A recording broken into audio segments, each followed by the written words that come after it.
سبیل الله چا چې الله په لار کې دوه سيزونه جوړه د خرج کړ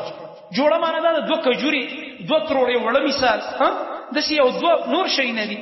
یعنی جوړه یو سیز دې ته صدقه کې نو جوړه کې دوه ورکې د الله په لار کې مثلا یو غریب کور دی آی کړي دوه اندوانې دی ولې غلی ما خام واجب چې غریبانان دی بیا خو وس په یاکی کې د فروټ راوړل یا ور کړی ولې ځان متمخه یو ماشوم له ور کوي دا د فلاني کور ته دنه والله العظیم والله العظیم چې دغه دعا دی واخستله زندگی به بدل شي جون کې به ناشنا برکات راشي ته به خپل حیرانی خپل کاروبار ته هم حیرانی خپل ځان ته حیرانی دا زما کاروبار خو ډیر وړو کې وانت کې دا دومره په سکون کې ولې ما دا دومره ماته په دې آسانۍ باندې د رزق څنګه ملاويږي ته به ځان ته حیرانی صدقو والا چې کوم انسان صدقې ډېری ورکوي کله د کاروبار وړو کې وی الله پاک ډېر خسته رزق ورکوي ډېر په آرام باندې ډېر په عزت باندې ورکوي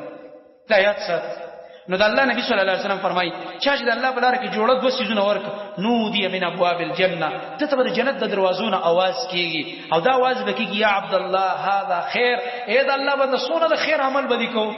په دنیا کې بچ تاسو صدقه کوله د یو شي سبب بل مرګره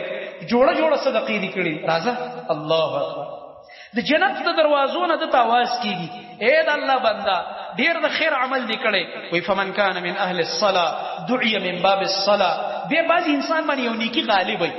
بعض انسان باندې کستاسو خېلی مونږ ډیر غالب مونږ باندې نفلونه ډیر کوي تهجد ډیر کوي نو چا باندې چې مونږ نیکی ډیر غالب او اگر چې روزه هم نیولې ده حج هم کړي عمره هم کړي ده زکات هم ور کړي خو مونږونه ډیر کړي په نسبت د نور اعمال نو دته به باب الصلاه باندې جنت ته داخلي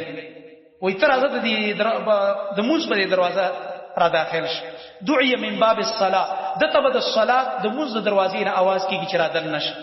او دغه رنګ د الله نبی فرمایي ومن كان من اهل الجهاد دعي من باب الجهاد هغه څوک چې مجاهد دی هغه ته د جهاد د دروازې نه आवाज کیږي مجاهدینو لپاره بیل دروازه ده چې هغه په دغه دروازه باندې ور داخلي اوس کو څوک چرته د مجاهدینو تایید هم کوي نو خلک یې لګي دي پورنی مکی سے گرفتار کړي وي ته ولي تایید کوي ته اشتعال انگیز تقریر کړي دي الکه دې تقریر نه خو قرآن ته سی باری ډکې دي نو الله نعوذ بالله اشتعال کړي تاسو کوي تاسو الله رب العالمین نعوذ بالله اشتعال کړي دي سبحان الله تفریزه خیر دي کفار ته دي ازادي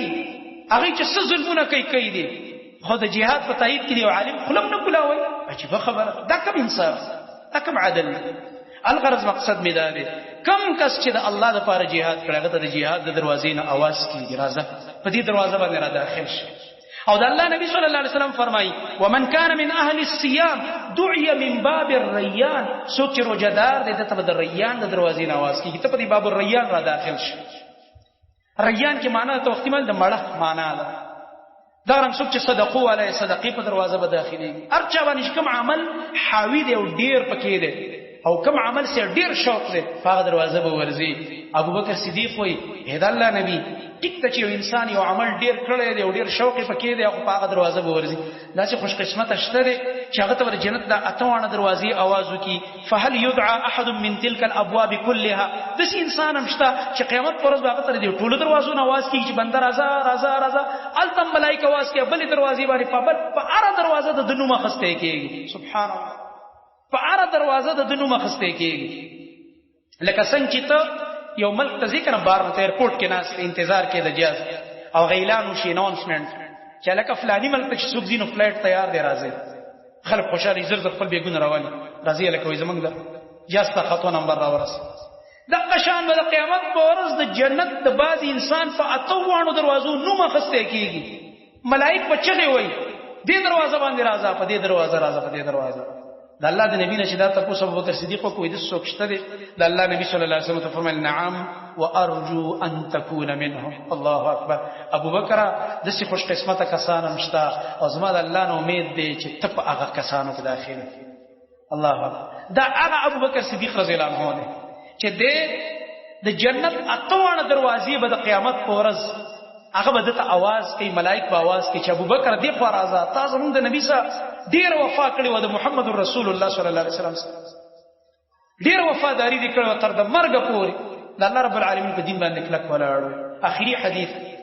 صرف د دې لپاره چې په یو ورځ کې موږ یو څلور اعمال راجمو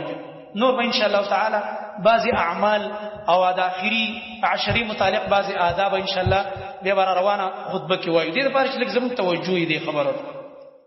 ودا یو حدیث دې ترغیب لپاره هم چې روزه خو تیار مناسب نیولې ده. راځي چې د خپل روزه سره یو درې عملونه نور مرګري کو د الله نبی د جنت زیره ویلې. دا حدیث تاسو اوریدلې ده زړی خبرې دي چې سبق دې زوړ راته زکوي چې رايات شرط. نبی کریم صلی الله علیه وسلم ته صحابه ناشتي په مجلس आवाज یو اے ملګرو نن د چار روزه ده. صحابه په خپل عمل نه ښکارا کو چې د الله د نبی حکم راغی اوس په جواب لازمان ورکړي. په دې ټول مجلس کې ابوبکر صدیق را پاسې ده نفلی روزه و نه رمضان میاشت نه و. ابوبکر صدیق را پاسې وجې زما روزه وي خکېنا د الله نبی فرمایي وینن د یو بیمار کرسی چا کړی ده ټول مرګري غلیش په دې کې بیا ابوبکر را پاسې ده. الله عجیب انسان والله تعجب سړیو کې دی ابوبکر صدیق چې کوم نیکی وجه د نه پاتې و په اړه نیکی کې به روزانه منډي والے مخکې بیا ابوبکر صدیق را پاسې وجې مانند یو بیمار تاسو هم کړی وای خکېنا بیا د الله نبی اعلان نن د مسلمان جنازه چا کړی ده په دې کې بیا ابوبکر صدیق رضی الله عنه پاسې وای جی مانن جنازه هم کړی جنازه کې شرکت هم بیا وکینا ونن صدقه چا کړی ده الله ابوبکر صدیق رضی الله عنه بیا را پاسې ځکه عمر رضی الله عنه ویلي د چاپلار د تنشر رسیدلی ما سره صرف یو ځل پاغه نفقه کې مقابله کړې و چې ما نیم کور راوړې ما نن خو ابوبکر نه مخ کې شم خو چې ابوبکر ټول کور راوړو ما توبه وکړه بس نن نه پس ابوبکر سره مقابله نه کوم پنه دنه به څوک مخ کې کیږي. دا خو سبب بالخير دې نیکی ته مخ کې کیدون کې هر نیکی ته چې ګوري دی مخ کې کیږي. د الله نبی صلی الله علیه وسلم فرمایل چې په یو ورځ کې دا څلور عملونه راجمع کړي الله رب العالمین دله جنت ورکړي. نو روزه خو اسیم ده چې دې روزه سره د خپل وس مطابق لګه صدقه مرګري کا. یو بیمار وګوره سوچو کا گاوند کې دی یا رشتہ دار کې داغه تاسو سره مرګري کا او چرته خبر شي مسلمان وفات او جنازې لاله شي دا څلور اعمال دې راجمع کړه الله تبارک وتعالى په یو ورځ کې دا څلور عملونه دا ډېر اوچت اعمال